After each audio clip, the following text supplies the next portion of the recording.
Imaginons une pharmacie à Marseille dans les 15e et 16e arrondissements. 110 000 habitants. Sur l'étagère, une pancarte. Une formule complexe pour un mieux-être. On se saisit du médicament miracle. Sur la boîte est inscrit 50 ans de crise économique. Au dos, on peut lire en cas de chômage, perte de repères, précarité, pauvreté, inégalité. Sur le côté, on trouve paupérisation, ghettoisation, économie parallèle, trafic et violence. On ouvre la boîte, on déplie la notice sur laquelle on déchiffre des acteurs sociaux, médicaux qui luttent pour colmater les insuffisances des politiques sanitaires et sociales. Bonsoir à tous. Donc Marianne Hodgkinson, en fait, si je prends la parole juste après Franck, en étant probablement bien moins lyrique que lui, c'est parce que donc, je participe depuis le début, le tout début, avec les tout premiers, Thomas, Ali, quelques autres qui sont par là, qui se cachent, à ce qu'on appelait au cœur de la cité. En fait, ce processus, il s'est organisé, il s'est agrégé petit à petit à partir d'une première folle histoire de foot, d'une première recherche-action sur la santé mentale, et puis ça a permis de se rencontrer, de faire connaissance, Ness, Ben et d'autres, et petit à petit de se rendre compte, de prendre la mesure des difficultés du territoire. Chacun on en avait un bout, on les a mis tous ensemble, et puis on s'est dit, on avait tous à peu près la même idée, c'est qu'il fallait qu'on prenne les choses de manière, dans sa complexité, pour pouvoir essayer d'être un petit peu moins inefficace que d'habitude. Donc on travaille maintenant depuis... Ali, tu me diras si je me trompe, mais il me semble 5 ans, voilà. 5 ans, d'année en année, de thématique en thématique, de besoins repérés en tentative de réponse, petit à petit, à élargir notre connaissance et la connaissance qu'on a les uns des autres pour arriver à avancer. On a des diagnostics, je pense qu'on a commencé à avoir une idée à peu près précise des choses. On a d'ailleurs un livre qui est... Enfin, il y en a deux, mais en ce qui concerne le diagnostic du territoire, il y en a essentiellement un qu'a écrit Ali et Juliette et auquel nous avons apporté notre petite contribution. Et donc, il est à votre disposition et vous permettra d'avoir vraiment une vision, voilà, merci Inès de le montrer, vraiment globale du diagnostic qu'on a pu faire sur le territoire. Et aujourd'hui, on se dit qu'il faut vraiment mettre en œuvre, élaborer ensemble des réponses.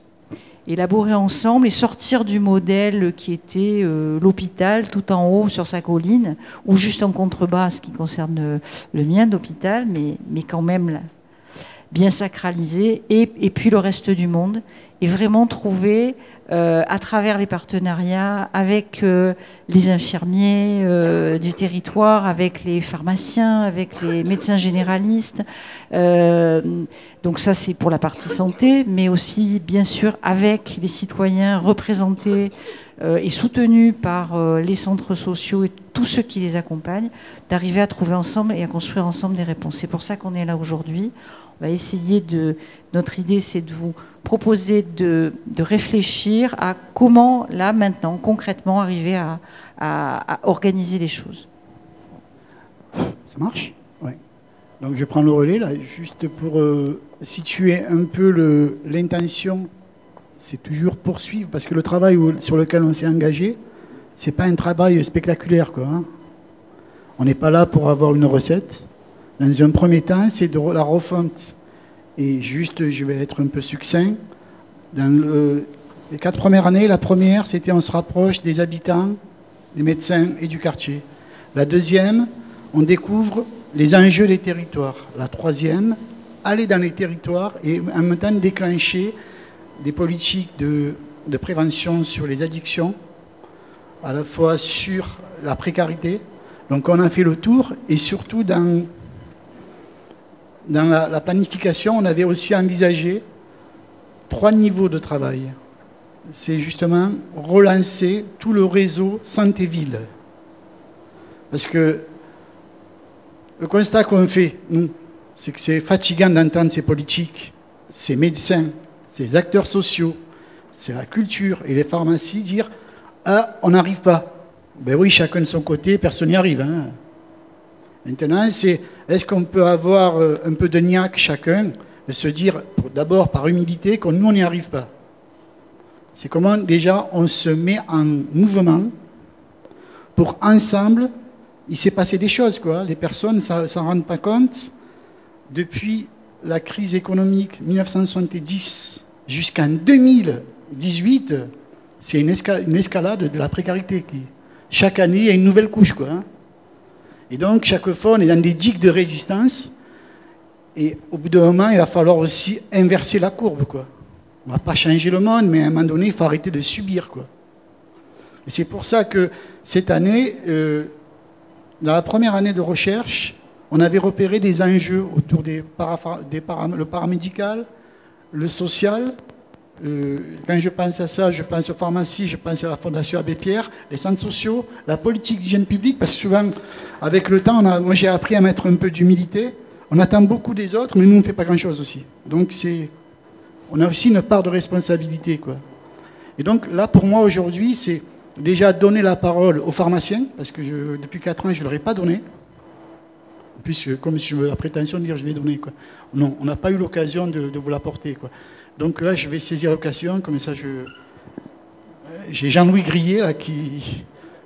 Mais ça commence par toi. Ah, ça commence par moi. En plus, je ne suis pas forcément le plus à même, puisque je suis pharmacien, effectivement. J'ai travaillé pendant 15 ans dans le 15e arrondissement. Et maintenant, je suis formateur, donc je forme les préparateurs en pharmacie. Donc c'est vrai que bon, j'habite toujours le quartier, ce qui fait que j'ai vu la détérioration du climat et puis de la précarité s'installer de plus en plus. Et puis ma femme continue à travailler pas mal dans l'associatif. Donc le rôle du pharmacien, je pense qu'au quotidien, je pense que Marie et d'autres pharmaciens qui sont ici pourront en parler, mais c'est vrai que, je le dis souvent, c'est un lieu qui est ouvert quasiment 7 jours sur 7, 24 heures sur 24. J'exagère un peu parce qu'il y a peu de pharmacies de garde la nuit ici, mais c'est vraiment le premier lieu de santé qui est disponible immédiatement, où on peut avoir des professionnels de la santé, que ce soit des pharmaciens ou des préparateurs, et ce qui peut permettre, je dirais, de pouvoir répondre tout de suite à une urgence médicale. Mais au-delà de ça, la pharmacie, c'est un lieu de vie, tout comme les commerces. Hein. Vous savez que, bon, pour ceux qui m'ont connu, j'ai été un gros défenseur du commerce de proximité, mais justement pour le lien social, entre autres. Mais la pharmacie, c'est un lieu où on va connaître le malade, le patient, mais on va connaître aussi toute la famille. Je suis toujours ému parce que c'est vrai que j'ai rencontré énormément de familles. Et on s'aperçoit que, aussi bien dans les addictions, par exemple, que dans des pathologies plus lourdes, hein, donc ça peut être des personnes qui sont atteintes du VIH ou des personnes qui ont des cancers, etc., on a un rôle absolument primordial à jouer avec les familles et le patient. Et on est aussi, et je le dis souvent à mes élèves, on est des sentinelles. C'est-à-dire que quand on est dans une pharmacie, on peut détecter des tas de choses. Des tas de choses aussi bien sur le point médical, mais aussi au niveau social, des maltraitances par moment, d'enfants, de femmes. Et souvent, on est un peu démunis. Là, je te rejoins, Alice, c'est qu'on ne sait pas vraiment vers qui se tourner. Donc, quand on a du réseau, on peut téléphoner à droite, à gauche, et puis on n'a pas forcément toujours les bonnes réactions. Mais en tout cas, ça nous est arrivé, en tout cas moi, dans mon exercice, de devoir le faire. Mais je pense qu'on aurait peut-être dû intervenir plus souvent. Donc là, je reste très humble par rapport à ça. Je ne vais pas accaparer trop la parole, je vous donne mon expérience, et après, tout le monde pourra réagir, bien entendu. Mais au-delà de ça, il faut savoir qu'aujourd'hui, un des gros problèmes au niveau médical, c'est également aussi l'alimentation. L'alimentation, il y a des corrélations absolument énormes entre précarité et mauvaise hygiène et alimentaire qui engendrent des pathologies graves. La première, bien sûr, c'est le diabète. Donc, au quotidien, le pharmacien, les préparateurs, donc les gens qui interviennent dans l'officine peuvent agir, mais peuvent aussi interagir avec beaucoup d'autres acteurs. Ça peut être les médecins, ça peut être les infirmiers, ça peut être les kinés, ça peut être toutes les personnes qui interviennent au niveau médical, mais aussi dans le secteur social. Marie Burle, pharmacie de l'Estac. Je trouve que ce qui manque le plus en tant que ou donneur d'alerte ou dans la surveillance, c'est la facilitation d'interaction et justement la fluidité dans les réseaux. Parce que tant qu'il s'agit de contacter un médecin du quartier, ça va aller, c'est assez facile. Mais dès qu'on doit contacter le psychiatre, qui n'est pas tous les jours joignable à l'hôpital dans tel service, ou n'importe quel spécialiste hospitalier, si on veut avoir un contact, ça vire vite à la galère. Quant aux acteurs sociaux, alors là, moi, j'avoue mon ignorance. Je ne sais pas comment, quand on doit faire des signalements ou pas, quelles sont les règles. Là, carrément, je manque de... Mais c'est cette sensation de manque d'interaction. Quand on a lancé justement ce travail, il y avait 3 mots-clés. L'irrigation, la connexion et l'implantation. Ça veut dire que, justement, et c'est pour ça que les politiques sont là, c'est pour ça qu'il y a les médecins qui sont là, c'est comment, au-delà des conceptions, c'est une des idées, et en même temps je recadre, un des objectifs aussi de cette soirée, c'est ensemble de créer un manifeste pour, à nos yeux, faire prioriser les actions qui doivent être entreprises par les vues d'un pharmacien, vues d'un médecin, vues de centre social, parce que ça, moi, c'est pas l'impression, c'est le sentiment que j'ai. Le sentiment que j'ai, c'est qu'il y a deux conceptions. Et en même temps, je ne critique pas, ils ont 2 temporalités qui sont différentes. Il y a la conception qui est perçue du haut en bas, parce que tout descend, et ça ne veut pas dire... Et en même temps, là, on est en train de dire, mais il faut arrêter, quoi. Ça va, on sait qu'il y a des concepts, on sait qu'il y a de la réflexion, on sait qu'il y a du travail, mais là, c'est des urgences qu'on parle, quoi. Et ces urgences, elles passent toujours dans les filets. Et si c'était que des urgences, si c'était des exceptions, mais les urgences, c'est des majorités maintenant sur le territoire. Alors comment, à un moment donné, parce que pour qu'on se retrouve ici, c'est qu'aussi on s'est rencontrés. Et quand on se rencontre, c'est que chaque fois aussi, c'est des amorces, justement, presque des déclencheurs d'un travail qu'on doit construire ensemble. Delphine Verrier, avocat au barreau de Marseille. Il se trouve que je suis la responsable du barreau pour la santé mentale et pour les hospitalisations sous contrainte. Et j'interviens également dans une association qui s'appelle l'ASMAGE, qui est une association d'accès au droit et à la médiation dans les quartiers nord. Donc je connais aussi pas mal ce territoire pour intervenir très régulièrement et depuis de nombreuses années. Alors plusieurs choses. L'accès au droit en général. Les gens ne descendent pas en ville, dans nos cabinets. Ça c'est évident. Effectivement, par exemple, il y a l'ASMAGE qui permet, par des permanences, qui sont régulières, hein, donc il y en a à Campagne-l'Évêque, il y en a à Calisté, il y en a à Castellane. On est à 3. Il y a un médiateur, il y a un travailleur social et il y a un avocat. Ce qui permet de répondre aux problématiques globales de ces personnes. Après, c'est sur les droits en général, mais c'est sur les droits à la santé, c'est sur les droits sociaux, c'est sur la totalité de leur... c'est vraiment pour qu'ils redeviennent acteurs complètement de leurs droits. Ça, c'est vraiment le leitmotiv de nos interventions. Ensuite, bien évidemment, c'est pareil, on intervient sur des périodes de crise, par exemple en garde à vue, hein, dans les commissariats nord, où on s'aperçoit effectivement qu'il y a une détérioration terrible des situations, parce qu'effectivement, des personnes en situation de manque, des personnes en situation de décompensation psychiatrique, psychique aiguë, c'est une catastrophe. C'est d'autant plus une catastrophe qu'on s'aperçoit que les médecins qui sont appelés en garde à vue, je vais me faire des copains, les médecins qui sont appelés en garde à vue n'ont pas les outils nécessaires pour détecter. En tout cas, pour réagir à ça, alors de temps en temps, on les envoie aux urgences et de temps en temps, Marianne intervient. Mais on a un gros problème et on a, dans une très grosse majorité des cas, des personnes qui n'ont rien à faire là. J'ai des exemples à foison. Hein. Il y a beaucoup de personnes qui n'ont rien à faire là. Elles sont malades, elles sont en état de manque. Donc leur état n'est pas compatible avec une garde à vue. Et ces personnes vont quand même passer en comparution immédiate parce que les médecins qui interviennent en garde à vue peuvent pas. Donc voilà. Et l'établissement pénitentiaire psychiatrique, on avance. Il y a un établissement pénitentiaire psychiatrique qui vient d'ouvrir régional, là, juste à côté d'Édouard-Toulouse. Donc on avance, mais on a beaucoup de mal pour les personnes qui sont en situation sociale précaire de faire valoir devant les tribunaux, devant les juridictions, devant les procureurs ou devant les policiers. On a beaucoup de mal à faire valoir leur situation. Voilà, mais on continue le combat. Bon, bonsoir, Mohamed Berchiche. Je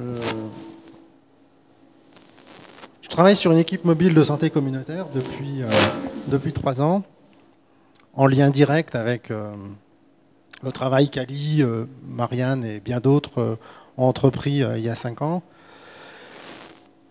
Et je suis là pour témoigner de ce que nous avons découvert au travers des actions qu'on a menées sur le 3e, 14e, 15e et 16e arrondissement de Marseille. Notre équipe mobile est composée d'une assistante sociale, d'un médecin généraliste et de médiateurs, tous issus des quartiers, de ce qu'on appelle, ce qu'on dit souvent les quartiers nord, un terme qui ne me plaît pas du tout, mais que je reprends parce qu'il parle malheureusement. Et avec cette équipe, on a exploré un territoire que vous connaissez et des situations de personnes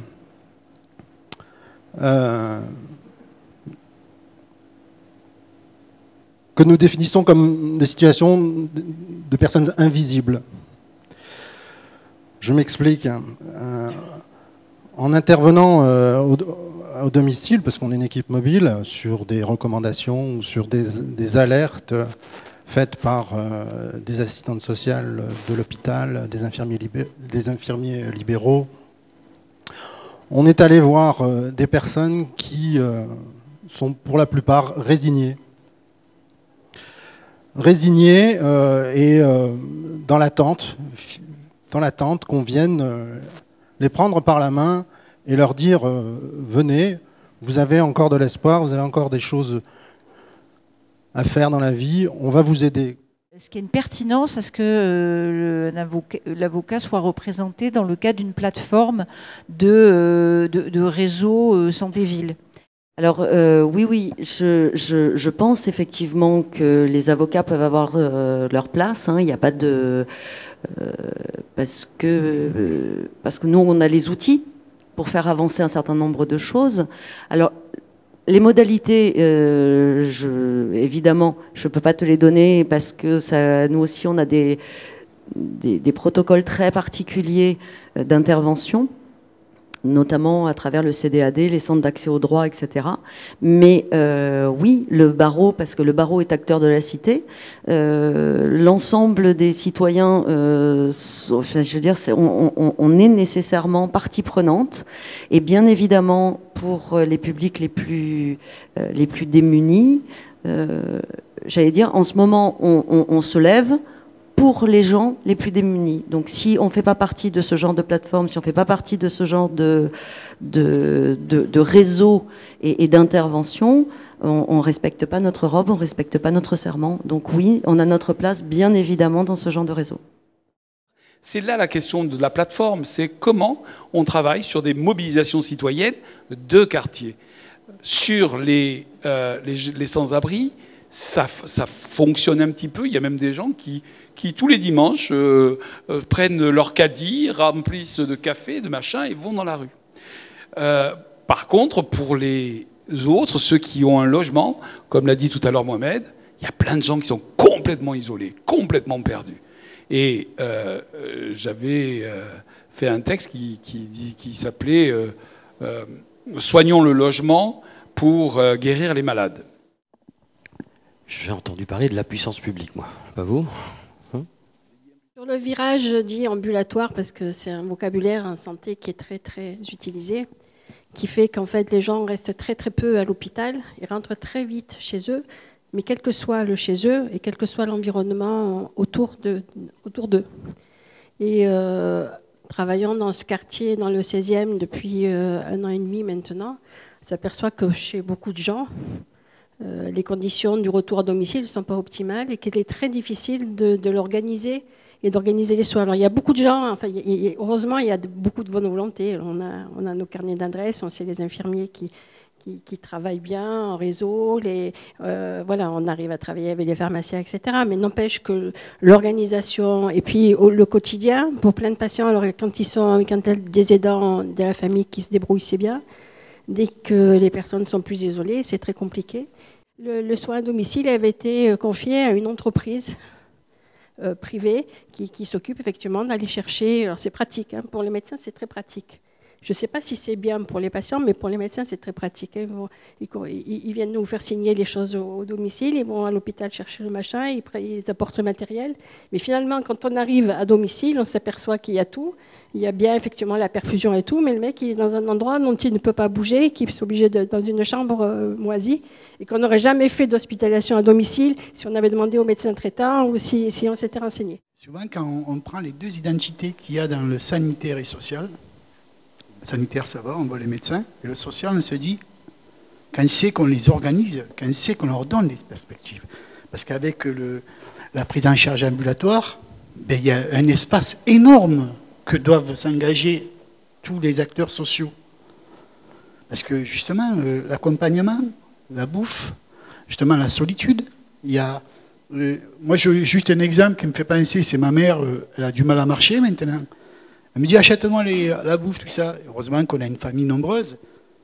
Et au bout d'un moment, quand je lui pose à manger, elle me dit, ouais, maintenant, qui c'est qui me le fait? Ben, c'est pareil, on amène les services médicaux, on pose... Voilà, et après ça ne me regarde pas, quoi.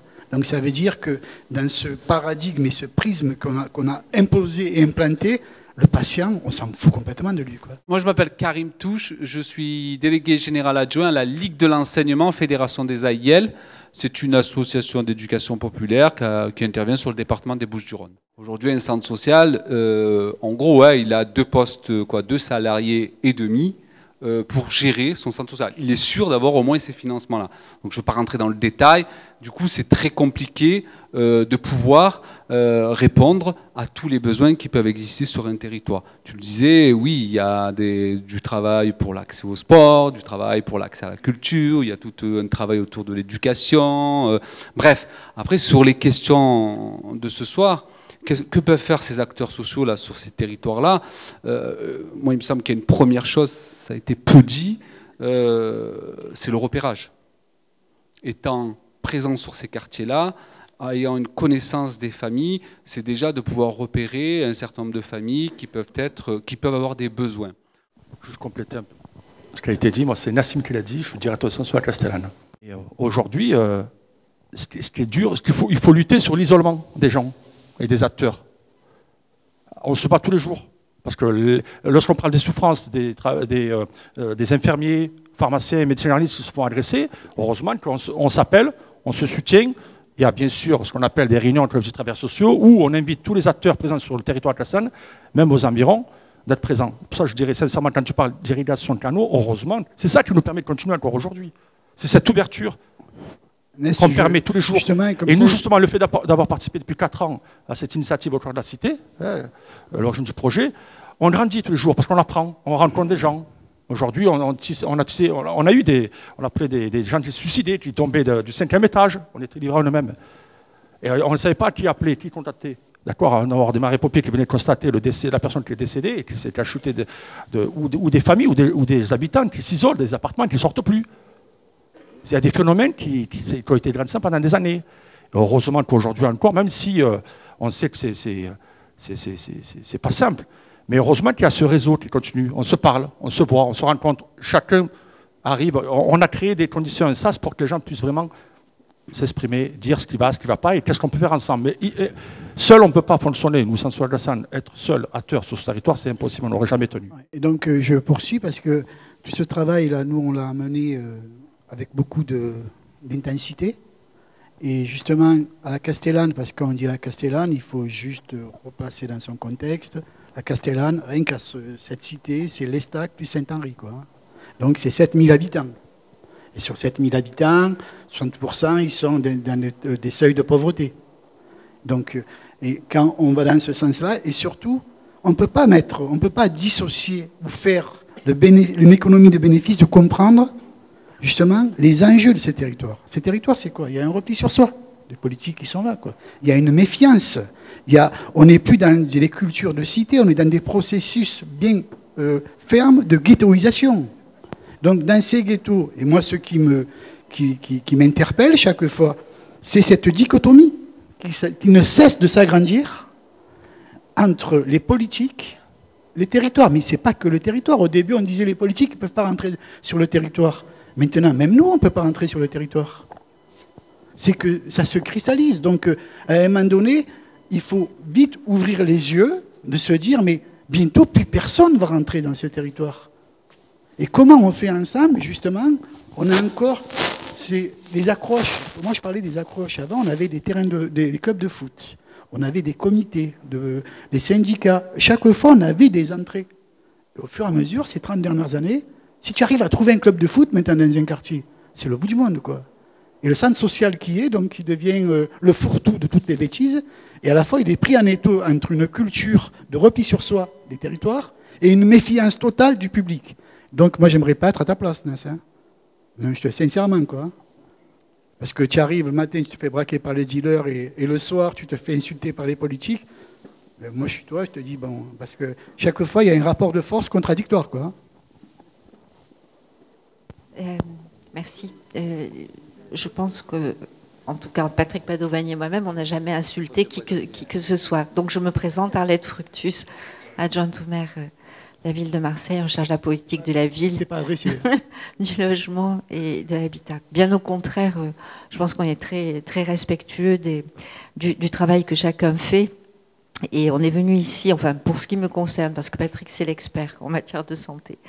Moi, c'est plus pour recueillir des témoignages et comprendre comment vous travaillez depuis un certain temps sur un sujet. Vous avez pris un angle qui est majeur et qui me semble être essentiel. C'est celui comment on se met en réseau, comment on rassemble les expertises, comment on s'appuie les uns sur les autres et comment on fait une chaîne finalement qui va pouvoir répondre aux situations auxquelles on est confronté, chacun dans son activité, pouvoir avoir une réactivité et dire tiens, voilà c'est cette personne qu'il faut que j'appelle, que je contacte. Alors ça se passe par un coup de téléphone, Marianne, mais après derrière on voit les personnes parce qu'effectivement je pense que toutes les solutions des téléphones, des numériques, de tout ce que vous... C'est bien, mais l'essentiel dans les cas que vous évoquez, c'est aussi le rapport à l'autre et le rapport direct et l'échange humain. Je voulais juste vous partager avec vous un témoignage. Donc moi, voilà, il faut dans le cadre de la politique de la ville trouver des solutions d'accompagnement. C'est pas nous qui portons l'essentiel des réponses. On est plutôt en accompagnement. L'essentiel des réponses, c'est les acteurs de droit commun qui gèrent les problèmes de santé publique. C'est Patrick Padovani sur ces sujets à la ville de Marseille, mais c'est l'ARS. Enfin, bon, voilà. Et nous, comment on peut optimiser le travail qui doit être fait, comment on peut l'accompagner, comment on peut le valoriser dans nos quartiers par le biais de la politique de la ville. Je vous dis ça parce qu'on est à un moment extrêmement important et qu'il va y avoir des bouleversements considérables dans ce qu'on appelle maintenant la cohésion urbaine. Vous savez que Jean-Louis Borloo a été mandaté par le président de la République pour repenser la politique de la ville, la rénovation urbaine, etc. Et qu'il est sur ce chantier et qu'il va sortir très prochainement un plan, des orientations qu'il va proposer. Je ne sais pas si elles seront adoptées. Mais... Et donc j'étais avec lui avant-hier pour lui parler de Marseille, pour lui parler de la métropole, parce qu'on a aussi d'autres villes qui ont les mêmes préoccupations que nous sur le territoire métropolitain. Et évidemment, une des priorités que j'ai avancées, c'est qu'est-ce qu'on fait sur la santé. Je vais dire, je fais mon miel de l'enseignement que je peux tirer auprès de vous, mais aussi de ce que je constate au quotidien. Et je vois bien qu'il n'y a pas de réponse suffisante, il n'y a pas de réponse adaptée. On est en décalage, voilà. Clairement, on est en décalage. Donc, moi, ce que j'attends d'un travail qu'on peut faire ensemble, c'est rapidement. Parce que quand même, vous avez bossé depuis un certain temps, vous savez où vous voulez aller, où on peut aller ensemble et où sont au moins une partie des réponses, m'aider à formuler une proposition qu'on pourrait faire transiter par Borloo. Il attend, mais bon, j'ai pas beaucoup de temps. J'ai 48 heures, pour tout vous dire. Voilà, c'est comme ça que ça marche. Pour dire, est-ce qu'on a, quel l'outil dont on a besoin.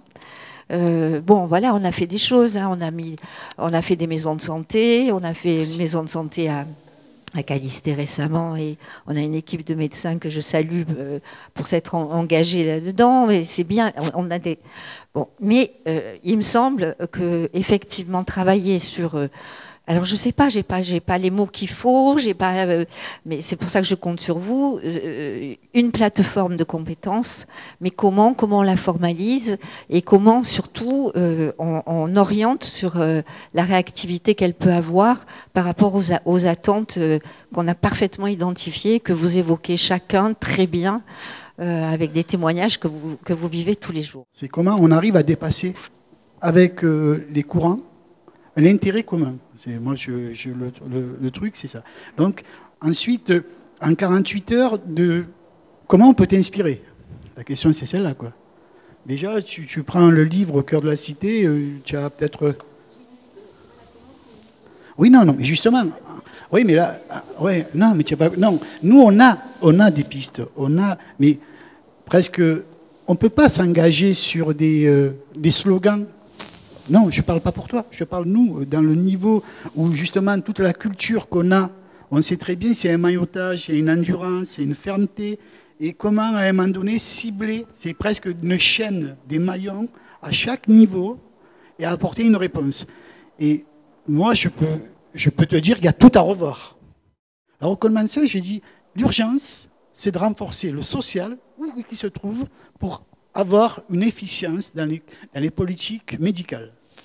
Ça, si on ne traite pas ça, on peut faire ça jusqu'à demain, ça ne changera rien, quoi. C'est parce qu'on revient sur la source. Et quand c'est que, justement, on va entendre, et là, c'est peut-être là, c'est politique, je ne sais pas, ça c'est mon point de vue à moi, c'est quand c'est qu'on va enfin dire que le chômage est une cause réelle, la première cause des conséquences, mais la maladie, c'est des conséquences. Voilà, quand c'est qu'on va dire, tiens, il faut soigner le chômage. Et après qu'on est là, effectivement, on va tous se mettre on fait tous si vous voulez, une soirée dansante de compétences. Il n'y a pas de souci pour ça. Quel dispositif on peut essayer de préconiser par rapport à toutes les expériences que vous vivez, aux attentes qui puissent nous aider à avoir une réponse sanitaire efficiente. Ouais, voilà. Tout à fait. Alors là, voilà, c'est un discours que je tiens. Est-ce que vous pouvez l'entendre? C'est ça le truc. Il est urgent, mais urgent, de promouvoir des gouvernances locales. Tant qu'on ne fera pas ça, c'est même pas la peine. Parce qu'après, l'autre qui va faire passer le truc, il y a des expertises locales. C'est comment, justement, on relance un écosystème autour d'un territoire choisi. Justement, il y a toutes les compétences qui sont là. Comment on donne une cohésion? Et après, une fois qu'on a fait cette expérimentation, après on le développe. Monsieur Padovani. Bras de travers, lui, c'est le Corse, ça y est. Ne tire pas. Hein. Qu'est-ce que tu... Ne tire pas. Arrête avec les Corses. Arrête avec les Corses. Alors, c'est vrai que, bon, on partage tous ici le même diagnostic, la même la même envie et les mêmes soucis. Je crois que si on devait sortir deux choses quelque part, au-delà des actions, c'est la méthode qui est employée aujourd'hui par les institutions qui n'est pas la bonne. Il faut être avec des circuits courts, dont on parle dans l'alimentation, mais pourquoi ne pas en parler dans ce domaine-là. Et il faut surtout qu'on soit dans la simplicité. Rien ne se fait de façon courte sans que ce soit simple. Or, aujourd'hui, quand on écoute les uns et les autres, on peut mettre en regard de chaque action, chaque souci que vous présentez, on peut mettre quelque chose en face, qui existe aujourd'hui. Sauf que ce sont toutes des usines à gaz. Et que ces usines à gaz-là, elles sont maîtrisées que par des gens qui sont dans le vertical, mais descendant, pas ascendant. Et donc on se retrouve avec des tas de trucs qu'on nous demande de faire, dans lesquels nous, politiques locaux, on est obligés de s'impliquer. Et ce que j'évoquais quand je le disais la dernière fois à la réunion qu'on avait fait le samedi dernier, où pour avoir une possibilité d'avoir quelque chose, il faut qu'on s'inscrive malheureusement dans ces cadres qui sont créés par les institutions. Et que la problématique, c'est que si on n'est pas dans ces cadres-là, eh bien, on n'est pas calculé. Donc c'est pour ça que quand je parle de la méthode, je dis qu'il faut à un moment donné changer la méthode. Et que pendant des années, on a pensé en termes de santé, on a pensé en termes de soins. Et pendant des années, on a cru qu'on était en France, le pays qui avait la façon d'être soignée, la meilleure, la plus belle, la plus extraordinaire qui soit. Et on est resté derrière ce lobby qui s'effondre, dont les pans de mur s'effondrent de jour en jour. Parce que quand on voit ce qui se passe à côté de nous, dans d'autres pays, on s'aperçoit que notre politique de soins, eh bien, elle n'est pas aussi bonne que ce qu'on veut bien le dire, et elle n'est pas aussi bonne que ce que les autres pays aussi ont fait des avancées. Et là où aussi on a un souci, c'est qu'on n'a pas su, j'allais dire, regrouper autour du mot soin le mot santé. C'est complètement différent. La santé, c'est l'environnement qui est autour du soin et qui participe au soin, et qui contraint le soin et qui implique aussi que ce soin a une pathologie. Donc aujourd'hui, quand on prendra compte qu'on a des parcours qui sont des parcours classés parcours de soins, mais ça c'est du professionnel, c'est du médical, c'est bon. Et quand on parle de parcours de santé, ça veut dire que quelque part les déterminants socio-économiques sont des déterminants forts qu'il faut mixer avec ce parcours. On ne doit pas dissocier les deux aujourd'hui. Alors, on nous propose aujourd'hui, effectivement, au niveau de l'ARS, qui est donc l'agence qui gère la santé sur l'ensemble de la région, plein de choses, plein de trucs, mais plein de plans. Le CPTS, le CTSM, le CTS, le PRS, le PRSE, voilà, tout ça. Et dans tous ces plans-là, il y a des croisements, tout se croise, tout se regroupe, et ce sont des machines à détruire la volonté des gens. Parce que quelque part, tous les acteurs de terrain que nous sommes à un moment donné, quand on doit tout le temps se pencher là-dessus, quand des associations doivent se pencher sur savoir le mot qu'elles vont mettre dans l'appel à projet pour pouvoir bénéficier du pognon, pour pouvoir être l'acteur qui nécessite l'engagement, eh bien, tant qu'on n'aura pas déconstruit ce genre de choses, mais on ne pourra pas construire des politiques de vrai terrain. On ne pourra pas les construire. On est toujours dans cette machination, cette machine infernale, où de toute façon, on ne s'y retrouve pas. Personne ne s'y retrouve. Ni les acteurs de terrain que nous sommes, nous, parce qu'on est des politiques, mais des politiques de terrain. Donc on ne s'y retrouve pas, nous non plus, parce qu'on a ce tampon entre la population que l'on connaît, avec laquelle on vit, hein, et ces instances en haut, qui sont celles qui décident de choses de santé. Ben voilà, on a le projet pour Borloo, hein, Arlette. Je plaisante qu'à moitié en disant ça. Je pense que si on doit déconstruire, ça ne sert à rien d'aller construire quelque chose sur quelque chose qu'on va certainement déconstruire après, me semble-t-il. Et comme on n'a que 48 heures, Monsieur Padovani, vous pouvez écrire une note pour Madame Fructus, s'il vous plaît, hein, sur cette démarche. Oui. Attendez, il y a une personne avant là. Merci. Bon, je me présente. Je m'appelle Ahmed Abderrahman. Je suis médiateur de l'équipe mobile de santé communautaire qui interviennent dans les quartiers cités par notre coordinateur Mohamed Berchiche. Donc en fait, je vois que le débat tourne autour des inégalités sociales ou sanitaires et sociales en fait. Donc on est en train aussi de parler un peu de la défense des droits. Moi, ce que je pense, peut-être que ça serait mieux qu'on puisse faire un bilan de 30 années de Marseille, la vie dans les quartiers. Voyons un peu, mettons en balance par exemple les quartiers sud et les quartiers nord, parce qu'en fait, j'aurais compris qu'on est en train toujours de parler de quartier nord, qu'est-ce qu'on peut faire, qu'est-ce qu'on peut mettre en place, et nous qui y vivons, on ne voit rien. Il n'y a rien qui... Enfin, réellement, on se pose des questions. Quand on parle, on est là, on essaye, bon, que ce soit du domaine social. Je prends un exemple. Sur un territoire qui a à peu près 50 000 habitants, avec 3 ou 4 assistants sociaux, pendant qu'il y a d'autres qui en ont 10 000, qui peuvent avoir à peu près une dizaine d'assistants sociaux. C'est de l'inégalité sociale. Et quand on voit ça, moi je me demande, elle est où l'égalité de chance? Donc on est conçu comme étant des habitants de non-droit. On a cité aussi le côté social. Je prends vous avez, Madame Fructus a parlé de M. Borloo, en fait pour son projet de réhabilitation. Je crois qu'il est mandaté par le président de la République. Mais quand on voit à la réalité, je prends l'exemple des Notre-Dame Limite, qui regroupe les Bourrelli, Qualité, Solidarité, et puis la Granière. Ça fait combien d'années on nous chante toujours la même chanson? Et ce qu'on voit, c'est qu'on construit des politiques publiques qui excluent. Et pour chaque chose, tous les jours, on crée un truc qui exclut. Je sais pas, je vais prendre un truc tout bête. Hein. On est un centre de santé, on fait le tiers payant intégral.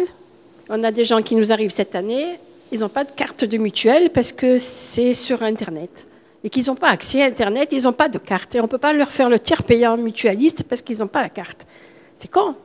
Mais on a créé encore une barrière. Et en fait, tant qu'on va continuer à avoir des choses où les gens... Parce que les citoyens là, que nous sommes tous, soit malades ou bien portants, et à un moment, on est censé avoir des droits, mais encore, faut-il y accéder et pouvoir les exercer. Finalement, avec l'éloignement de tous les services, on ne peut pas trouver la Sécu, on ne peut pas avoir de rendez-vous à la CAF, on ne peut pas avoir de rendez-vous avec son bailleur alors qu'on a quelque chose qui dysfonctionne et qui fait que le logement il devient insalubre et mal fréquenté. Pour toutes les choses qui font la vie de tous les jours, il y a une barrière. Et la barrière, elle devient infranchissable dès qu'on accumule quelques petites difficultés qui peuvent être de la langue, de l'écrit, qu'on maîtrise ou qu'on ne maîtrise pas, qui est de la maladie, qui est du handicap, et tout ça, ça se cumule. Alors effectivement, il y a des endroits où les gens ils sont à la fois handicapés, au chômage, qui ne maîtrisent pas la langue, et ceux-là, ils accumulent toutes les barrières qu'on leur a mis. Et tout ce qu'on construit actuellement, on met des barrières. Mais là, rien que la fracture numérique, c'est un truc de fou. Il faut arrêter. Tout est dématérialisé. Vous faites une demande de logement, c'est dématérialisé. Il faut se faire accompagner partout, pour tout. Et toi aussi, et il n'y a pas d'accompagnateur. Il faut arrêter aussi d'avoir besoin d'être accompagné tout le temps. Il faut créer les conditions pour que les gens aient accès à leurs droits facilement, sans forcément passer par des dispositifs, machin chose, qu'il faut qu'il y en ait un qui pense que ça existe, qui peut s'adresser au troisième qui est dans le centre social et qui sait qu'il y a un dispositif. Mais c'est trop compliqué. On ne devrait pas avoir besoin de dispositifs intermédiaires pour tout. Et on a des dispositifs intermédiaires pour tout. Et ça, c'est vraiment la plus grande fracture, je crois, dans les quartiers et dans le cumul des choses. Très bien. Une réaction à cela? Peut-être encore quelques commentaires supplémentaires. Je me présente, Franck Lescrouel. Je travaille à la politique de la ville, dans le service de Madame Fructus, où je m'occupe des questions de santé mentale à l'échelle des quartiers qui relèvent de la politique de la ville sur Marseille. Donc on met en œuvre depuis quelques années maintenant des réponses qui participent au constat qui ont été soulevés, à la question du cloisonnement professionnel, la question du découpage sectoriel, la question de la ville et du lien avec l'hôpital. Donc on a mis l'accent depuis ces dernières années, notamment sur ces réseaux autour du logement, de l'accompagnement aussi de professionnels pour parler des questions de santé mentale et arriver à se qualifier un petit peu plus et à parler un peu plus le même langage quand on est autour des questions de santé mentale. Nous, on est bien convaincus que la santé mentale, c'est pas que l'affaire de la psychiatrie, c'est l'affaire aussi de tous les secteurs d'activité qui interviennent sur un territoire.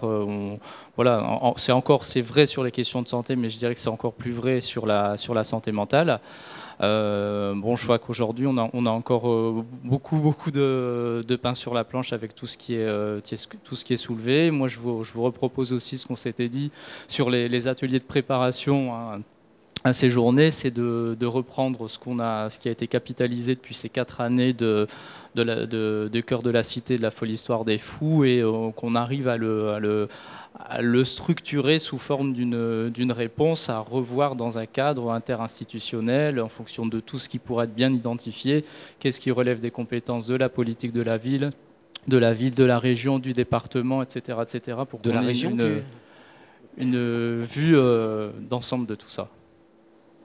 Bah écoute, oui, tout à fait. Je sais pas, là, il y a Marianne qui voudra voir, mais il y a aussi Philippe qui voulait prendre la parole.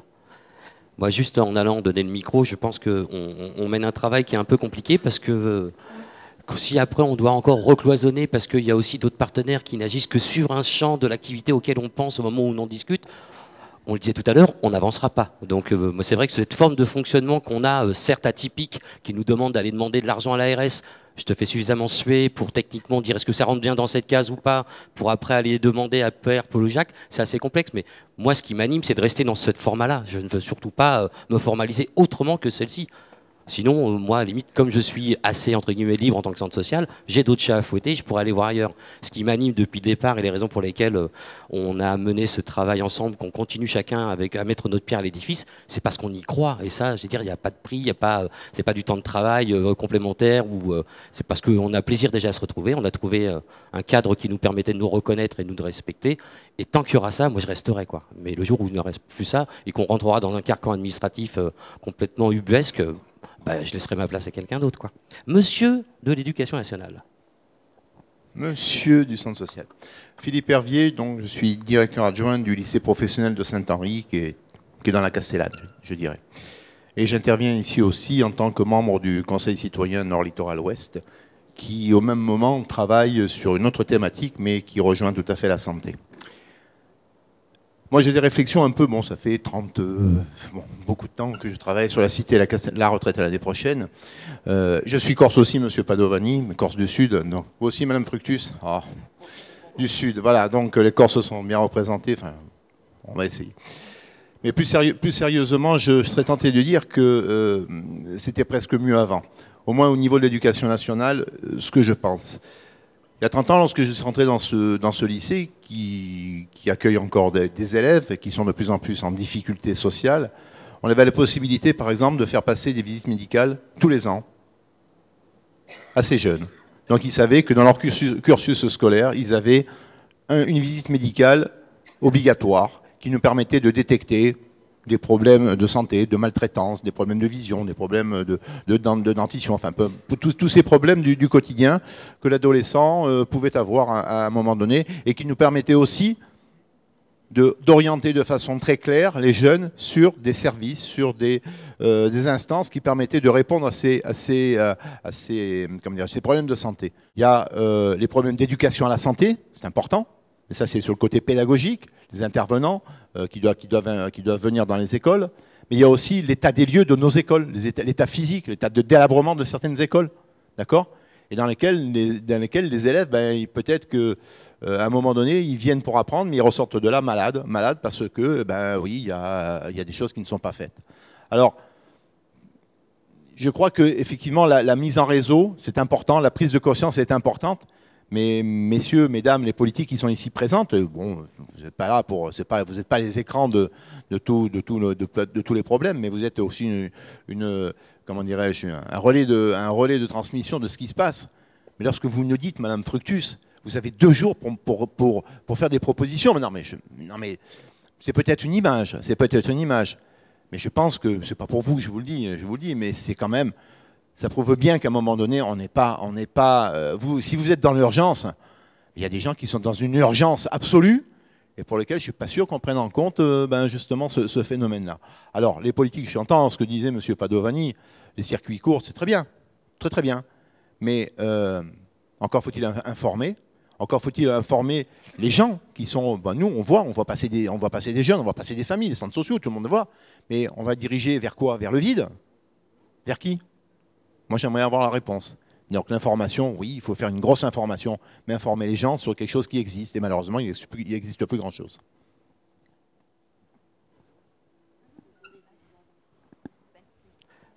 Oui, puisque vous m'y invitez, je vous apporte une réponse. Évidemment, c'était une forme de boutade. C'est simplement vous dire que Non. Je faisais référence à deux choses. La première, c'est que ça fait un certain nombre de temps que vous travaillez dans cette configuration et que donc vous êtes à un degré de maturité où on peut peut-être ensemble porter une réponse collective. Et moi, j'ai volontiers envie d'en être le relais. Véronique Delorieux, je dirige l'association Santé Croisée, ex-Marseille Diabète. Juste pour dire, déjà sur votre constat, il y a d'autres métropoles, etc. Je pense que moi, pour travailler sur les Bouches-du-Rhône Sud, donc on travaille, c'est un réseau de santé initialement sur l'amélioration des parcours de santé. Alors j'aimerais, pour rejoindre Monsieur Padovani, c'est qu'au-delà de la santé, on est parti du soin, la santé, mais au-delà de ça, maintenant, c'est même plus large, c'est la qualité de vie et le bien-être. Donc on n'est même plus dans le niveau social, etc. Et on voit bien qu'actuellement, on n'est même pas au début du début sur notre ville, sur ça. Donc c'est vraiment d'une manière globale. Ayant travaillé beaucoup sur l'éducation thérapeutique, c'est comment on transfère des compétences aux patients pour qu'ils soient plus autonomes. Mais pour faire ça, on voit bien que pour acquérir des compétences au niveau sanitaire, s'il n'y a pas ce prérequis social, cet apaisement aussi pour pouvoir travailler sur lui-même, on ne peut pas avancer. Donc ça nous a amené au fur et à mesure des années à travailler avec les acteurs sociaux. Et donc on venait du soin essentiellement, avec des libéraux de premier recours. On a senti au fil des années l'épuisement parallèle des professionnels avec les patients qui étaient de plus en plus précaires. Et pour revenir sur la ville de Marseille intramuros, on a en intramuros, nord-sud, on va rester large, la moitié de la population des QPV, des quartiers prioritaires de 30. Et c'est les prioritaires. Donc à chaque fois on parle de territoire, pour tel territoire, hop, un dispositif, tel autre territoire. Sauf que nous, on devrait être multiplié par 10, je pense, par rapport sur ne serait-ce que la région PACA. Donc ce préambule qui aussi veut dire que toutes les bonnes volontés qui sont là sont aussi épuisées parce que parfois on est un peu découragé par l'ampleur de ce qu'ils nous proposent par rapport à notre quotidien. Je vous disais, je suis un peu fatiguée ce soir, donc c'est aussi, on absorbe tout, c'est-à-dire que les personnes précaires, les soignants le récupèrent, les sociaux le récupèrent, les plateformes ou les structures, les associations aussi absorbent. Et parallèlement, on parlait de dispositifs. Nous, au départ, on avait une enveloppe un peu globale, justement, pour prendre de la transversalité, tout le monde travaille, et voilà, on essayait de travailler tous ensemble, et au fil et à mesure des années, ah oui, mais alors ça va être plutôt du champ de la prévention, ça là. Donc on se retrouve avec l'ARS avec 7 interlocuteurs, 9 appels à projets, rien que sur l'appel. Sur la ville, idem, c'est ce que disait la région, avec des compétences qui vont se mélanger, parfois des structures qui vont être, qui vont être un peu en quinconce. Donc on est finalement le réceptacle aussi des incohérences au-dessus. Donc peut-être essayer de structurer aussi en amont, entre la santé, le social, tout ce qui existe en amont, parce que finalement ça se répercute in fine sur le terrain.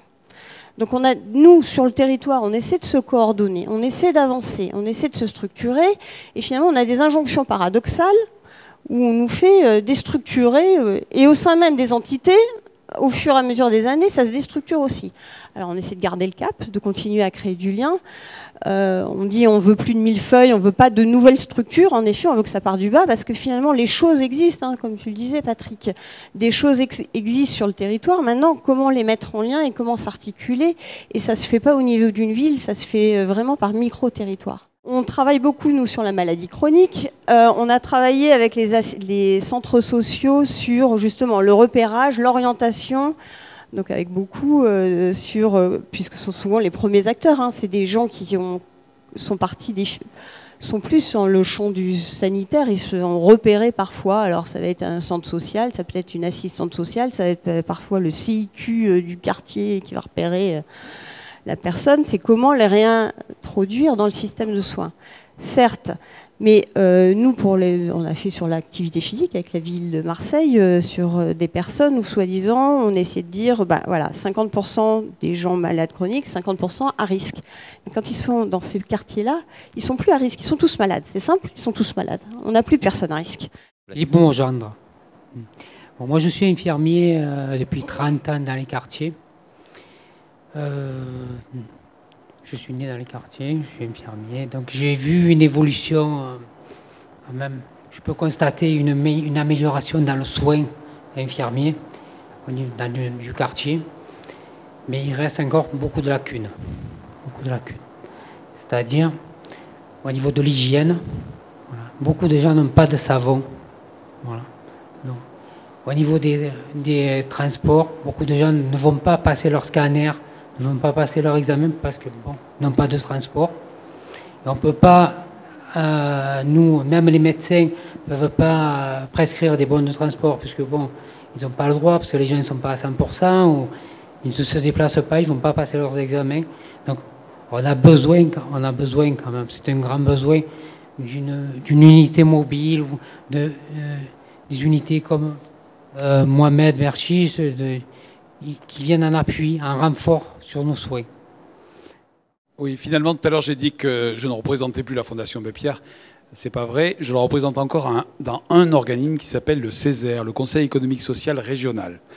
Et il se trouve qu'il y a deux constats à faire. D'abord, premier constat, parmi toute l'Assemblée qui y est, il n'y a pas, alors que c'est une instance qui est l'instance de représentation de la société civile, il n'y a personne que je connaisse des quartiers nord de Marseille ou d'une des cités de la région, comme l'Ariane, etc. Mais c'est assez impressionnant. Je crois que je suis le seul basané. Je le dis clairement, mais c'est... Et deuxième constat, donc ça veut dire que c'est quand même un lieu qui donne des avis sur ce que va faire la région, mais pas seulement. Et il prépare aujourd'hui un truc qui s'appelle le Stradet, qui est le schéma des schémas. C'est-à-dire que tout ce qu'on va organiser va être opposable à ce schéma. Le plan local Monsieur Padovani, d'urbanisme. il y a encore un truc supplémentaire, hein, une strate supplémentaire. Non, mais voilà, mais c'est juste pour avancer un petit peu. Et là-dedans, il y a tout l'aménagement du territoire. Et dans l'aménagement du territoire, il y a une partie sur la santé. Sur la santé, il n'y a qu'une seule chose, c'est les déserts médicaux et les maisons régionales de santé, bien sûr, mais tous les intervenants axent leur bataille sur les déserts médicaux. Et le désert médical, c'est le rural. Il n'y a pas de problème dans les centres urbains relégués, les quartiers populaires. Je vous jure que c'est le cas. Et il n'y a pas de représentants. Et il se trouve que j'étais le seul à rappeler qu'il se passe des choses graves, en termes de prévention, mais également en termes d'accès aux soins. Parce que ce qu'on racontait l'heure, c'est l'accès aux soins, pas tellement parce qu'il n'y a personne, c'est aussi parce qu'on n'en a plus les moyens ou parce qu'il y a des obstacles c'est ce qui a été expliqué. Et donc, il n'y a aucune analyse, aucune étude qui est faite sérieuse là-dessus. Et je comprends aujourd'hui la demande d'Arlette Fructus sur le fait qu'il y a besoin d'intelligence, il y a besoin de ce que nous on dit ici, qui doit être porté. Et doit être porté de manière à pouvoir répondre, effectivement, à la manière de penser de nos politiques et des différents schémas. Et donc, voilà, je ne veux pas en dire beaucoup plus, mais je peux vous dire que les travaux qui sont faits là sont aujourd'hui méconnus. Et d'ailleurs, le même Césaire doit aussi donner un avis, puisque c'est au niveau régional, de ce que va proposer l'Agence régionale de santé. Et ce qui est complètement fou, c'est tout le programme de l'Agence régionale de santé, et ce qui est complètement fou, c'est que c'est que des appels d'offres, des appels à projets, et il n'y a pas, à aucun moment, des plans d'organisation de ce qu'on veut de la cité. Moi, j'aimerais effectivement qu'on revienne, parce que les zip, les zap, les je sais pas quoi, les machins, franchement, j'ai rien compris. Donc moi, je suis un peu pratique. Donc j'aimerais qu'on revienne, parce que c'est vrai qu'on a, il y a eu quelques tentatives de nous déprimer totalement, mais on va résister aussi, parce que c'est vrai qu'on aurait largement de quoi déprimer, mais on n'est pas là pour ça. On est là au contraire pour essayer d'avancer concrètement, de poursuivre dans le travail qu'on a élaboré depuis 4 ans et vraiment de résister et de continuer. Parce que j'entends aussi que certains disent on est très content, on a envie de continuer, on continuera tant qu'on pourra, et j'en fais partie. Donc moi je suis là pour essayer de reprendre tout ça. Donc on a un petit peu... Donc moi je suis vraiment très très contente ce soir. Il y a eu beaucoup d'échanges, beaucoup de choses. On a enregistré, j'ai noté, on va essayer vraiment de faire quelque chose de synthétique.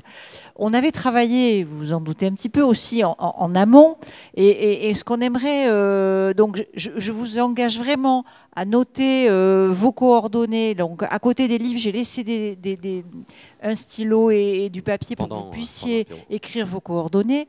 Pourquoi ?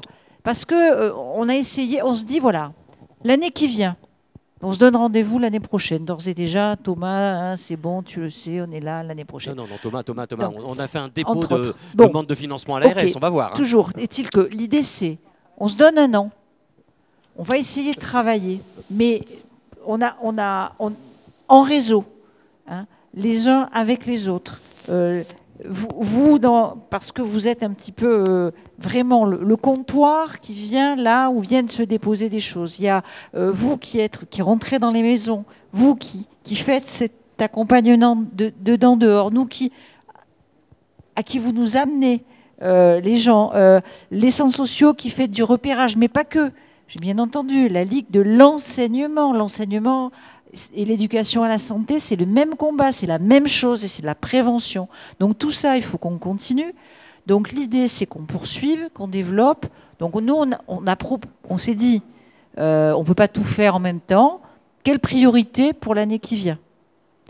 Donc ce qui nous est venu comme ça, enfin pas comme ça spontanément, hein, c'est bien sûr avec tous les retours qu'a fait l'équipe mobile, tous les retours des centres sociaux, tous les retours des études qu'on a fait sur le terrain et qu'on fait remonter. C'est quoi ? C'est la gériatrie, c'est-à-dire les personnes âgées, hein, qui sont isolées dans des maisons où elles n'arrivent même plus à sortir parce que c'est pas fait pour, etc. Donc bien sûr la gériatrie. Les maladies chroniques et en particulier les maladies métaboliques qui touchent aussi bien les enfants, l'obésité des enfants, vous parliez de malbouffe, de malnutrition, et donc toutes les maladies métaboliques que dans les quartiers on voit et dont tu nous as parlé si souvent, les addictions, l'absence, ou en fait le décalage total et l'inefficacité complète qu'on constate tous les jours y compris mon inefficacité, hein, en la matière, et sur ce fléau dont on arrive très mal à saisir et apporter des réponses. Donc sur ces 3 objets-là qui nous paraissent être des urgences, des priorités, donc on se disait qu'on allait proposer de travailler prioritairement sur ces sujets. L'idée ensuite, c'est de vous proposer un calendrier, hein, et qu'on vienne comme ça avec nos expertises ou pas, hein, ou nos questions locales pour travailler ces sujets-là pendant l'année. Donc c'était un petit peu ce qu'on voulait. Donc je ne sais pas si tu veux compléter. Justement, c'est poursuivre parce que après la recherche, il y a le docteur Dirk qui vient d'arriver, donc on va faire un petit écart. Tant pis pour toi, t'es arrivé trop tard. C'est un professeur d'addictologie, donc il est aussi. Donc je finis. On avait 5 objectifs. Bon, je vais pas. D'abord, traiter l'urgence. L'urgence, il n'y a pas d'esthétique pour ça. Donc l'équipe mobile de la santé communautaire, tous les jours, lance justement ces alertes, ce cri de désespoir qui est dans tous les foyers, quoi. Parce que quand on parle de désertification, il y a aussi une autre réalité. C'est ceux qui sont à 50 mètres du médecin qui n'y vont jamais. Ils sont isolés. Parce qu'après, il faut aussi, on parlait dans la politique de la réduction des risques, de la polyconsommation. Là, c'est des polypathologies qu'il y a. Et si on ajoute une couche de précarité, voilà, on ne reste plus debout, quoi. Et donc, l'idée, c'était pour nous, il était urgent de sortir des applications, c'est de parler aussi de la prévention.